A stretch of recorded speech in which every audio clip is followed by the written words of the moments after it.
Hello guys, good day po sa ating lahat. Ngayong araw, 16 days old na po sila. Short update lang po sa ating mga fry. Kung makikita nyo po, meron na pong mga shooter o yung mga fast grower.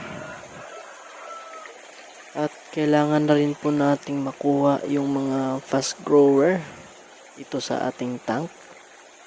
Ang ginagawa ko po, pagdating po ng ika 20 days old po ng ating mga fry, nililipat ko na po ito sa nursery pond po. Yung nursery pond ko po is concrete pa rin, pero circular po yung design ng aking nursery pond. And concrete pa rin po.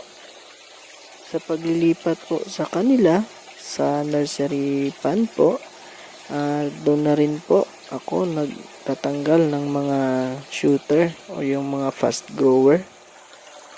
Kailangan po nating tanggalin yung mga fast grower kasi malalakas po yung kumain ng kanilang mga kasama.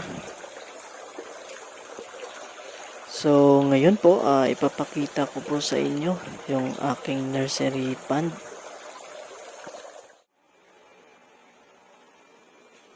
Ito po ang aking nursery pond.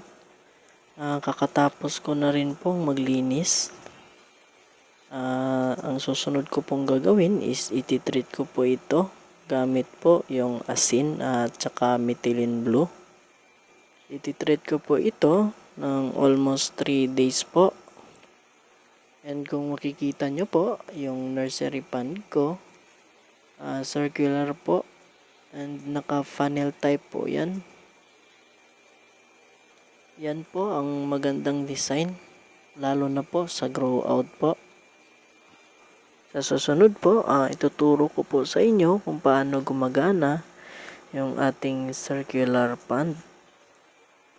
So hanggang dito na lang po muna ang aking video. Kung meron po kayong mga katanungan, pwede nyo pong i-comment sa comment section at susubukan po nating sagutin yan. Po at maraming salamat.